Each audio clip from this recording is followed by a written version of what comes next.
my brain has failed me, and I'm just so mad about it. Hi, I'm Kaylee, and today I'm trying to describe books that I don't remember.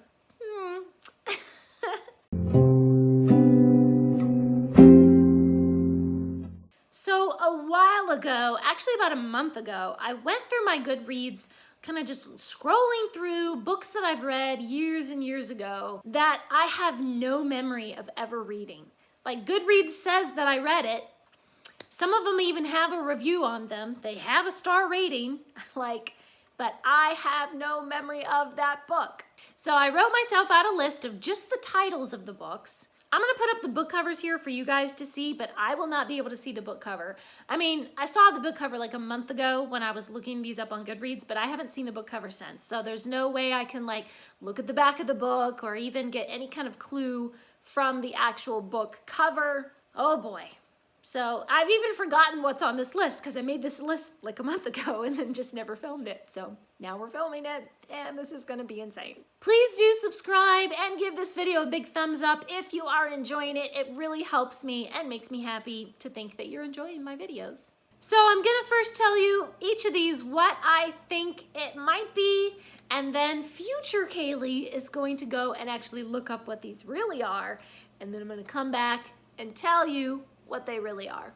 Okay, our very first one is Don't You Know There's a War On?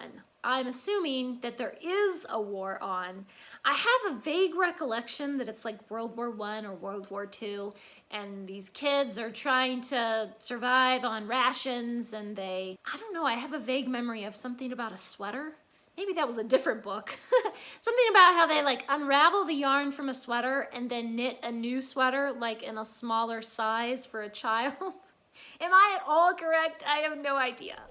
And now let's actually look up what this book is really about. Don't You Know There's a War On? I gave it 2 stars. Whoops, I guess I didn't like it. World War II is on everyone's mind, and Howie Crispers has a hunch that his school principal is a spy. Howie's dad is fighting Nazis overseas, and his mom is working hard to support the war effort, so his teacher is the only person Howie can depend on. Wow, that was nothing like what I thought. I completely failed at that one. Even now, reading the description, I have no memory of this book at all. But I gave it 2 stars, so I guess I don't remember it because I didn't enjoy it. Too bad. Okay, then Seaward by Susan Cooper. This is about some people who go on a magical journey and they're trying to reach the sea, but there's all these obstacles in their way, and they have to climb the mountains, and they have to find the old wizard who has the, magical knowledge that they need or something. I don't know. I feel like on the cover there's probably somebody with a robe of some kind. Is there somebody with a robe? I guess we'll find out when I'm editing, won't we? West and Callie speak different languages and come from different countries, but they don't know that. What they know is that the tragedies that took their parents and then wrenched the 2 of them out of reality into a strange, perilous world through which they must travel together, knowing only they must reach the sea. Ha, I was right about that part. The Poison Belt by Sir Arthur Conan Doyle. How is it possible that I don't remember this? Oh my God. Is this one of the Professor Challenger series? Dang it, it's right up there on this shelf right there. Don't look. How do I not remember this? Sir Arthur Conan Doyle is one of my very favorite authors of all time. Maybe I've just read too many of his books, and so they all kind of blend together, and now I just can't remember which one this was. Okay, I bet they all go traveling to some jungle forest, and there is a valley called the Poison Belt, but they go in there exploring anyway, and they find dinosaurs. No, that's the other one. Poison Belt by Sir Arthur. Okay, I was right. It is a Professor Challenger one. It is Professor Challenger. The Earth passes through a belt of poisonous ether. Terror sweeps mankind, cities riot, and communications cease. Oh my goodness, I was so wrong. What in the world? I have no memory of this. What in the world? What? So basically, the whole world is coming to an end, and Professor Challenger and his friends are just barricaded in this room. Now, I gave it 4 stars, and I said, and it's an excellent sequel. That was my review. Oh, goodness. How can I not remember that? Well, I just need to reread it, that's all. That's just gonna go on the reread list.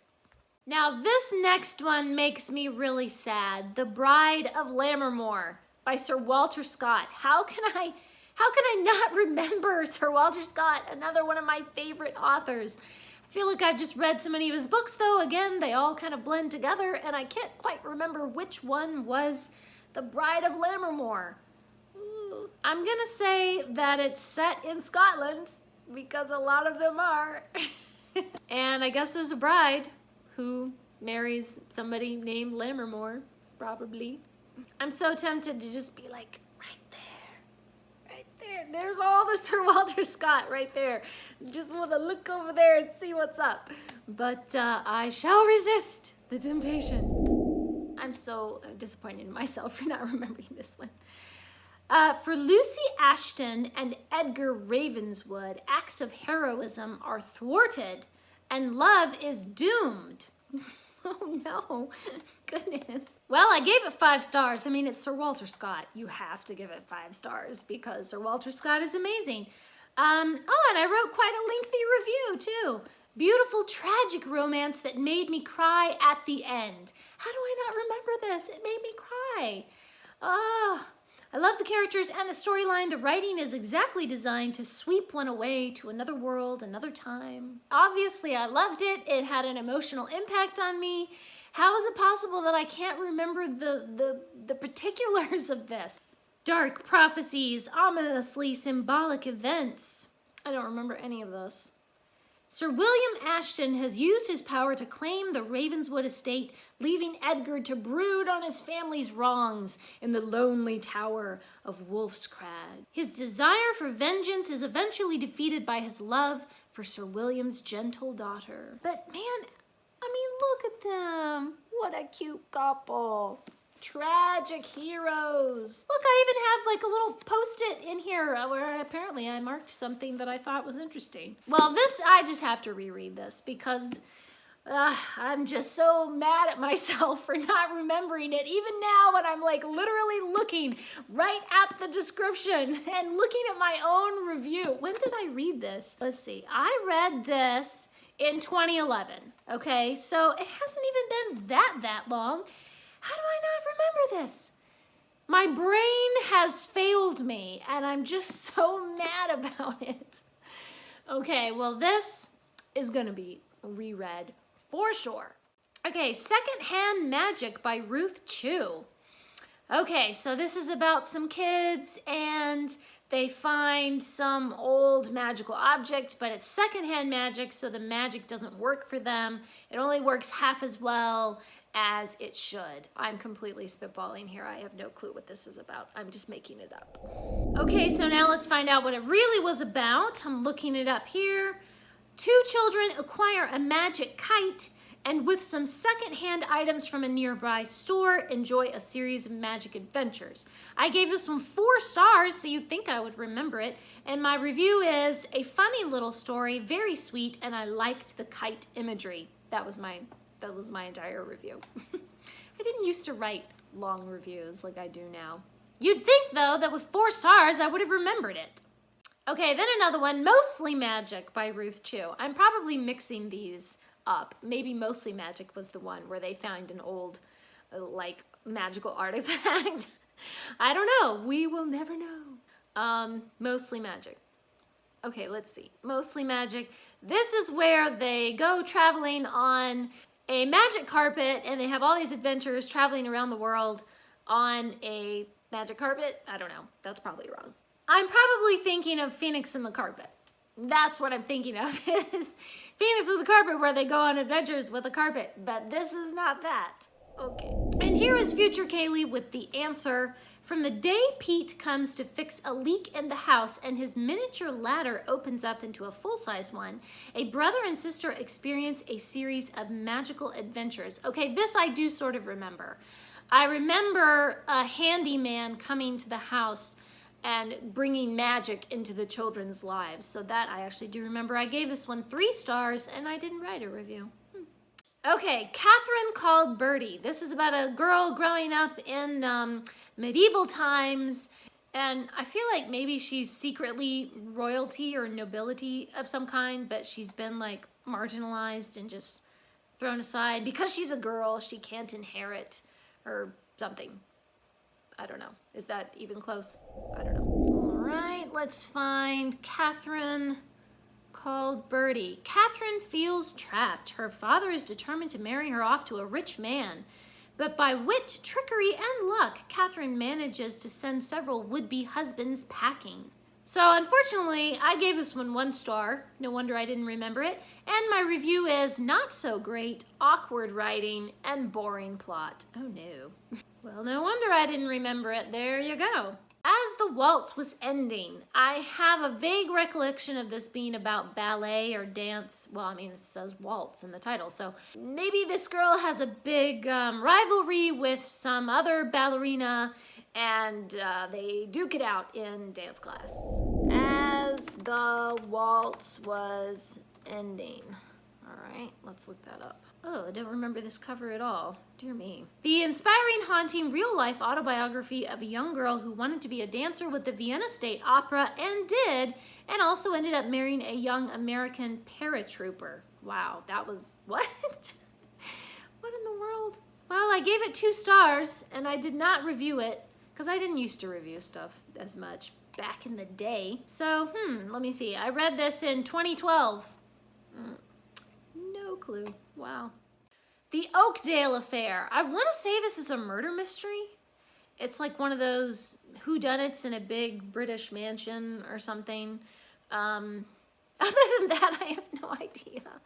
I have no memory of this whatsoever. How is that possible? Oh, maybe I just need to reread it. Oh well. Okay, let's look up the Oakdale Affair. Okay, the daughter of a town banker disappears on her way to visit her beau. A young boy sneaks into her bedroom and steals her jewels and finds himself on the run from a group of hobos. And someone else is on the run after witnessing a murder all in the same night. So it's kind of like murder mystery comedy and mistaken identities, apparently. Man, I don't remember any of that. I did not remember the jewels or the girl or anything, really. And yet, I gave it 4 stars, and my review is positively amazing story, loved it, gripping writing style. But I guess it wasn't gripping enough for me to remember 9 years later. Sorry. I really feel like I want to reread that, though, because it sounds like so much fun. The Green Boy by Susan Cooper. Now, I do have a recollection of being annoyed by all the preachy environmentalism messages in this one. So I do remember that I didn't like it because I felt like it was just preaching at me all the time. But I think it's about this boy and he has magical powers to restore the environment after it's been polluted. Probably not. Green Boy. Green Boy.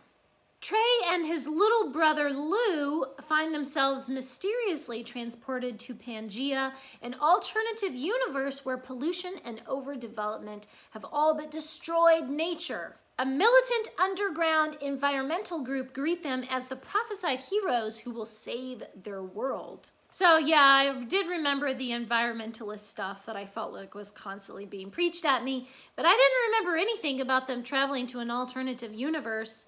But I did remember they have some kind of power to like save the world with their magic getting rid of pollution. I don't know, something, but I did not remember the prophecy. So I did remember a little bit about this one. I only gave it 2 stars though. My review is very weird. Yes, very. I guess it was very weird. The Riddle of the Wren by Charles de Lint. I think this one has something to do with mirrors, like magic mirrors, and then you you travel through the mirror to another magical land, and you travel back, and there's some kind of mystery, and there's like the darkness is coming kind of stuff. And you have to solve the riddle before the evil guys take over. I have very, very vague impressions of this. Riddle of the Wren. Okay, Charles de Lint. Let's see. Minda Seeley is afraid of her own nightmares. While asleep, she meets the Lord of the Moors, who has been imprisoned by the Dream Master. In exchange for her promise to free him, Jan gives Minda 3 tokens. She sets out, leaving the safety of her old life to begin a journey from world to world. Aha, I got that part right. She has to save Jan and solve the riddle of the Wren, which is the riddle of her very self. So unfortunately, I did only give this 2 stars, but I did remember the part about traveling from world to world. I'm very proud of myself for that. The Underground City by Jules Verne. I can't believe I don't remember this because Jules Verne is so imaginative and usually so memorable. Well, apparently there's an underground city, and maybe it's the lost city of Atlantis. I don't know. Underground City. Whoops, I'm misspelling things. Okay, Underground City, Jules Verne. Let's see what it says. The fortunes of a mining community, which is near Stirling, Scotland. Miner James Starr, after receiving a letter from an old friend, leaves for the Aberfoyle mine. Although believed to be mined out a decade earlier, James Starr finds a mine overman along with his family living deep inside the mine. Okay, this is stirring some kind of memory now. I'm remembering a little bit of this. They have found a large vein of coal in the mine, but the characters make deal with the mysterious and unexplainable happenings in and around the mine. Let's see, I gave it 3 stars, and my review is the descriptions are so well written that all the imagery of the caves made me feel claustrophobic. Oh my God, I remember that. I remember feeling claustrophobic. Wow. Okay, I wrote fabulous plot, wonderful characters, rather predictable, but quite good. Loved it. Huh. Well, what do you know? It actually sparked a memory there. Okay, well, that is one that I just have to reread because that sounds fantastic. The Last Silk Dress by Anne Rinaldi. I have a feeling like all the ladies in the Civil War gave up their silk dresses to be made into like these big balloons. So they would send up these balloons to be like a huge watchtower type thing, and then they would look out for enemy troops. That's the only thing I think that I maybe remember from this. Okay, Last Silk Dress. Uh-oh, I only gave it 2 stars. High-spirited, beautiful Susan is only 14, but vows to do something meaningful to support the Confederacy during the Civil War. Oh dear. Despite the wishes of her mother, Susan and her best friend Connie collect silk dresses from all the ladies of Richmond to make a balloon that will be used to spy on the Yankees. I remembered. I'm so proud of myself.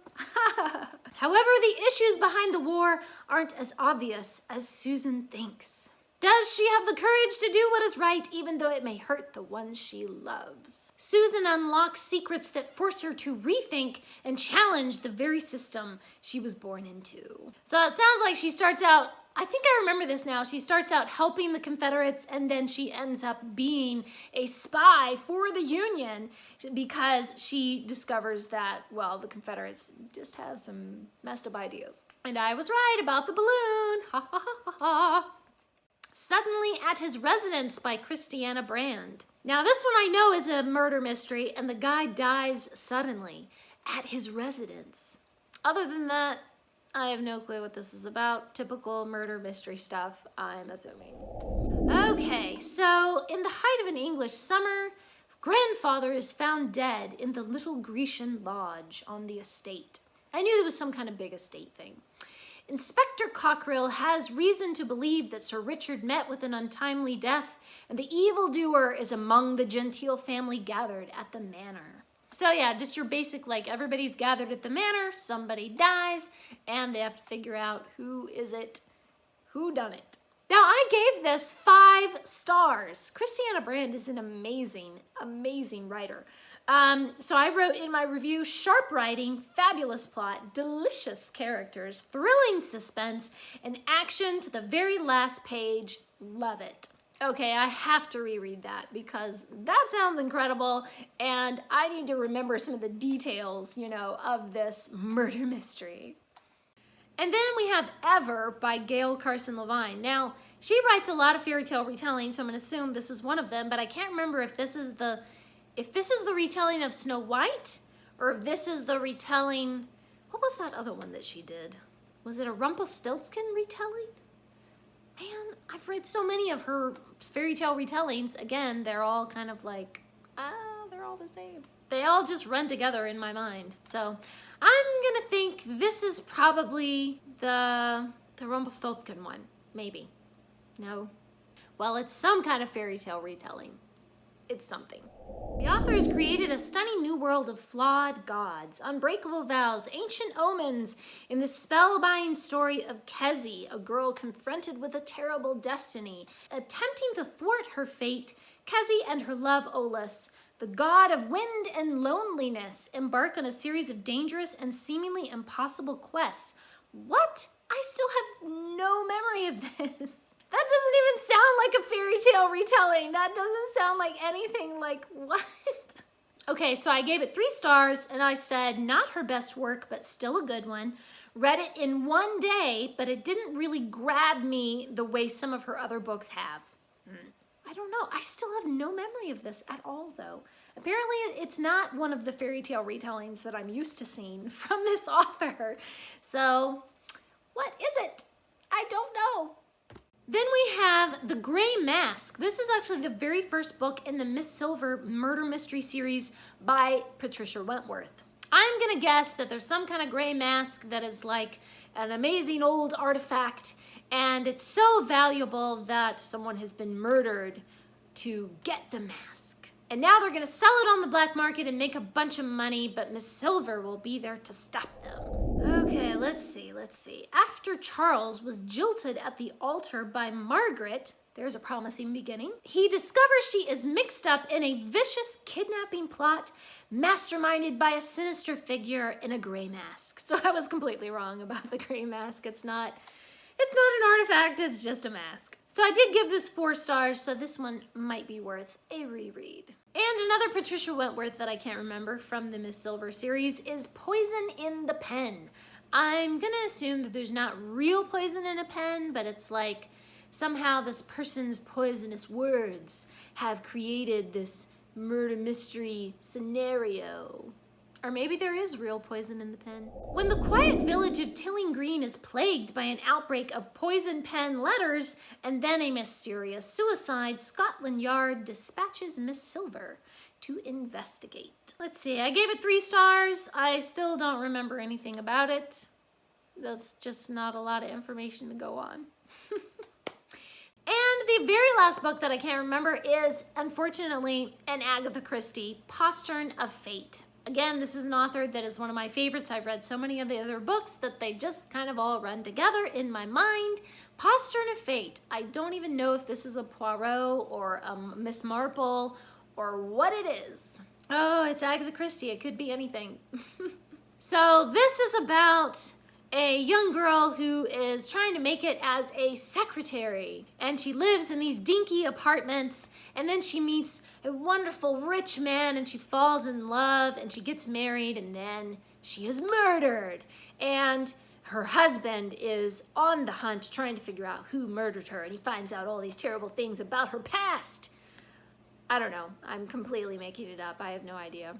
That was imaginative. Postern of Fate.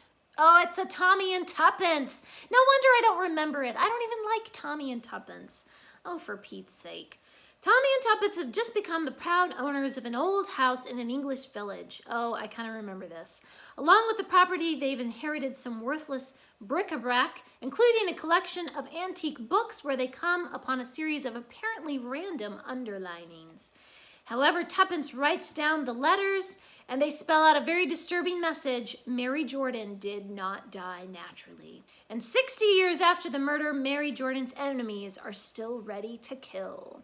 Yeah, I only gave this 2 stars. I have not liked any of the Tommy and Tuppence books that I have read. I don't know why. Tommy and Tuppence just really get on my nerves. Like, they just annoy me. So I'm just gonna stick with Poirot and Miss Marple. Tommy and Tuppence are not for me. So I hope that you enjoyed my terrible guesses at what these books are really about. And that just shows you, when you read as much as I do, some things just fall out the back of your brain. Please leave me a comment down below and let me know, what is a book that you know you've read but you've completely forgotten what it was about. Thanks for watching. Please subscribe, and remember, the right book in the right hands at the right time can change the world.